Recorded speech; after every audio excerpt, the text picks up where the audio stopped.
And persons with disabilities says the persistent face stigma, discrimination and inability to access basic social services and economic opportunities in the country.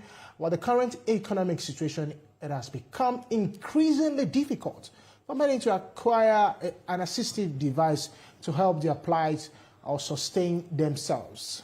However, in line with the federal government's commitment to provide food palliatives to persons living with disability, food items were distributed to over 200 disabled persons in Abuja recently.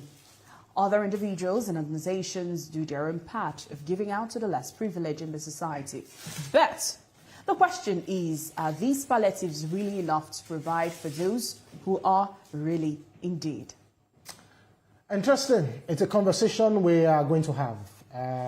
And that conversation has to do with, how people are actually faring during this time around persons with disabilities, how inclusive we are having them in our society. Deliberately inclusive, more like, because you have to make deliberate plans to have them. Deliberate inclusive, more like. Joining us live in the studio is a philanthropist, Hadiza Mamman Vatsa. And she joins us in our studio to talk about this. Thank you. It's nice to have you on the show. Thank you. I like your color. Thank you. Interesting conversation that we need to have. Of course, we know you have done a lot of distribution palliatives to the less privileged, but tell us why you feel giving palliative is very important and empowering these receivers. Why? Thank you. And why do I find it is that I'll go straight to the point. I lost my parents when I was a very tender age. And I come from polygamy family. We are 13 in number. So we remain only two, me and my brother. I started my business with 65,000. And today, I don't know how to explain my wealth, but God has blessed me. I have to give back to society so that I can put smile. You can imagine where I'm coming from, what I passed through when you lost your parent. You can know the pain. Today I can talk and smile. I don't even feel it. So, and that's what dragged me into that. And also, I have to give back to society to pull out these children out of. Some of them, when I during campaign, I give a lot of empowerment and I receive a lot of good news. Say, you give us some things. We have more. We can earn 20,000. I said, are you serious? So I don't have a choice. Right now, I have acquired 50 hectares of land to build the largest factory in the whole Nigeria here, where other people can be able to come and learn skill work so that they can be useful to society. Right. I know you want to ask a question, but when you were talking, there was a whole lot of things were going through my mind. And which is, of course, when you talked about the fact that when you laid the background of where you came from and what you intend to do, what you've been doing rather, and what you intend to do. Some persons will be in the same situation that you are. Yeah.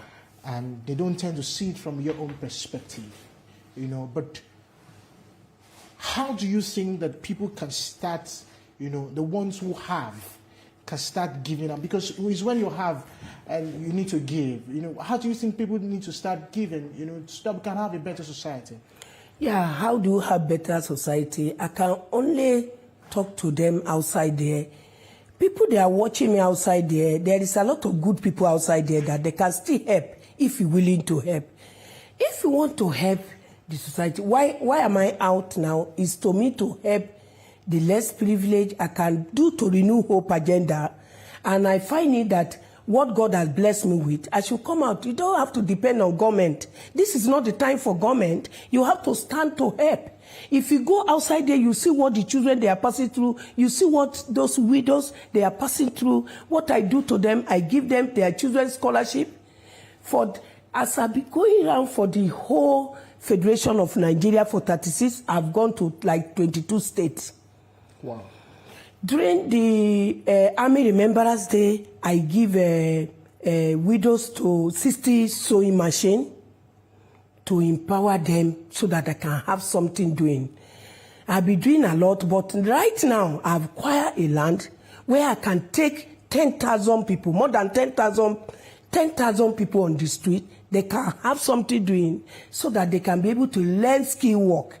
When they learn this work, they can use useful to society. I want to build the largest factory in Nigeria here. All right, so, but, so we probably would have to work with the statistics that we have. And the Nigerian Economic Summit puts the percentage of unemployment at 37%. So now you're talking about the fact that most of the things you do, so it's not just to hand out food to people who are hungry, but you also empower them. Do you see this as something that can contribute to probably dropping the level of unemployment maybe in a couple of months? Okay, I want to ask you something. If you can give out take 10,000 people on the street, a lot of people, if you go outside there, you cannot withstand what I see every day. Giving food is just food. To me, I don't value food as anything. My foundation stands for empowerment. For me to get 50 hectares, you know that I'm not joking. I can take more than 10,000 people. I've contacted my expatriates. They are coming to teach them skin work. They will learn how to do shoe, modern farming. That is what is all the about your foundation? For my foundation and empowerment, to make sure I take some of those people.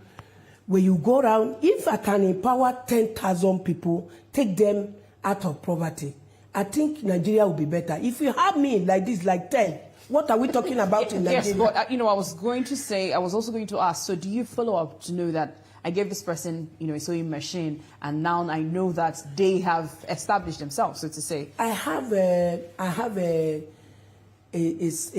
office, okay, which I'm going to commissioning very soon. I'm going to launch my foundation very soon. I ordered a Luxury bus, which is 35-seater, to carry disabled to different locations to drop them, to give them empowerment.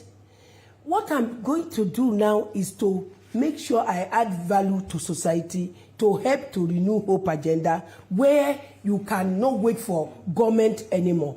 Because if we keep on talking about government, those children, some of them, you cannot look at the rate of crime today in the society. Me and you cannot walk on the street and wear this my good. You know that? I have to come with Tesco. Why did it happen? Because there's nothing. The Nigeria here, they don't have any handwork. They are just roaming about. There's no job. They have not decided what they can do to help our government. I am on my own. I'm not working in any government organization. This is what I call for. To give when I give, if I feel a leave. Okay, so, I understand the part that, you feel that individuals should live up to the fact that they should be able to give back to the society.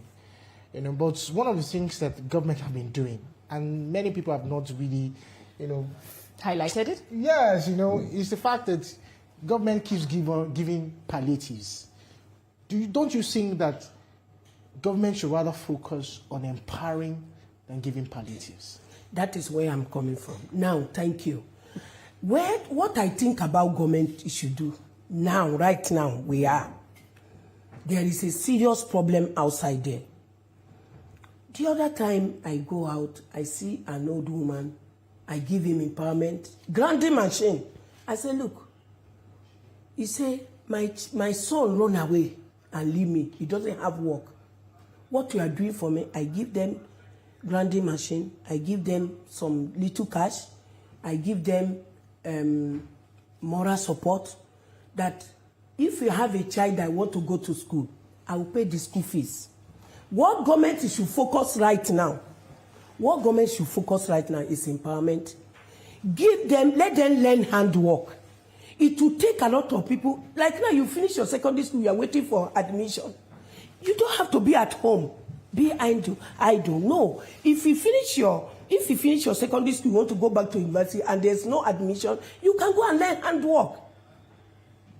When you are waiting, you may decide to learn that handwork and still go back to school, and you have a lot in your hand. At the end of the day, even if you don't have government job doing, you still have your handwork. You can feed your family, take care of your other people under you.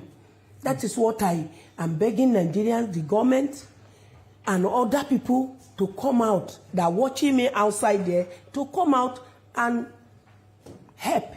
All right. Well, of course, you know, the poverty level keeps dropping. Before it used to be maybe below $100. Now it's even probably getting, below $1 rather. But now it's even getting maybe less than $1. So, but without statistics, how do you identify the people that would need this palliatives or this help, this empowerment? I can show you some of my video where you see me going around. See, you don't sit in your office and you think you can empower anybody. No. Hadiza Mamman Vatsa Foundation go outside to villages to look out for people they are in need. Okay, so this is your video? Yeah, this is some of my video. Okay. This one is, if they can show you other video that I'm in the bush, I'm in Gwari area where I can reach out to people, where I can talk to people. This is Nigeria prison. Okay. When I went there, I saw some of them in prison. The offense is very little. They are there. I have arranged my lawyer to go and fight for them. I will pay. I want to know their problem. It's okay. For the Nigeria prison, let me give them sewing machine, give them a shoemaker machine, so that they can be able to learn that handwork. When they come out, they will use food to society. So that the rate of crime in society is getting out of hand. The younger generation is coming up. We don't want them to come and see some of those things that is happening now. That's the reason I'm going around. To me, I go inside the bush where they needed me, where I know that they need help. I go to motherless home in Gwari. The house is uncompleted building. I promised them I have to renovate, and I promised them hairdresser. I have already delivered the hairdresser for them. The grown-up one among them is 16. He said he has learned handwork. He's just looking for hairdressing machine. If you give me opportunity, there's no chance. I could have shown you when I present the hairdresser machine to them. All right. So when you look at other countries, you can see that maybe government also, I mean, I know that many years ago in the US and in the UK, they give something like your daily survival, like a day ration of food. If you submit yourself to the government and say, you know, I'm helpless and I'm hopeless. So we can't take out the place of giving palliatives. But do you think that maybe we can come to a place where government partners with people like you and say, okay, because if you give me 20,000 naira and say, go into business and I am hungry, I'll first of all eat maybe before I do the business. God bless. Yeah, so do you think we can get to a point where government says, you know what, let's take care of the palliatives while people like you, you know, take care of this kind of empowerment so that we don't have a runoff or we ignore any parts? Do you think that can help streamline this process to be a lot more productive? And let me tell you about something. In Nigeria, I find it difficult to, you know, when you find a good person, to me, if I saw you doing good, I have to call you to support you. In Nigeria here, when you do good, what they do, they kick against you. He think he have all the money. I'm not the richest person. What I expect government to do is very simple. Food is important. This empowerment hand to hand.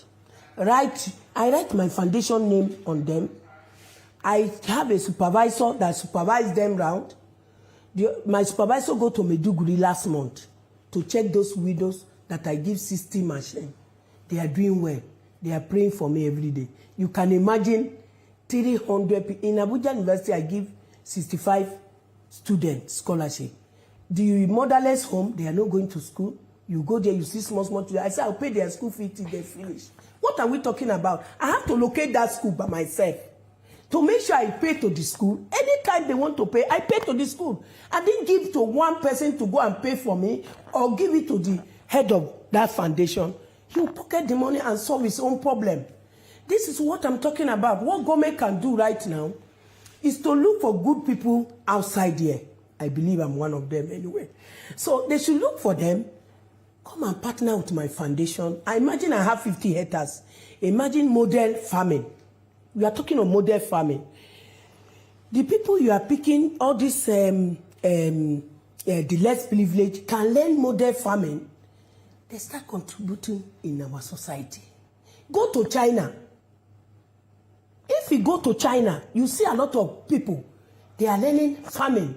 They don't see farming as a bad work. In Nigeria here, if I go today and want to farm, they say, Hadiza Mamman Vatsa want to do farming. Hey, they will start, you know, there is a way they will look at you. But I want to bring that thing behind us now. I want to bring model farming, skill work, where you can learn.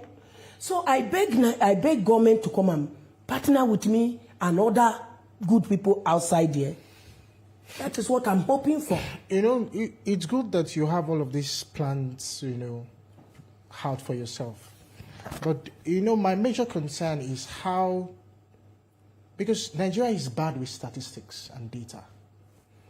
We actually do not, you know, have a collection of, okay, these are the people who are in dire need of empowerment of palliatives. How do you get to know these people? How do you streamline? What do you work with? You know, because it's very important for us to know, you know, how you're able to know this in 20, maybe in this village. I have done my survey and I saw that 20 people. How do you get to know all of them? Okay. And you said you went into the bush, you know. That got me a bit. You know, I'm just saying that got me a bit. You're wondering if we're going to show that video. So I wanted to know, you know, when you went into the bush, what was it like? You know, the people that you met, how were you able to identify that? Okay, this is what this person or this is what. Okay. You know, I just want to know. Okay, first of all, what I used to do, I'll meet the chief of community. Okay. The emir. You know, they have a traditional ruler in every local government. Yes.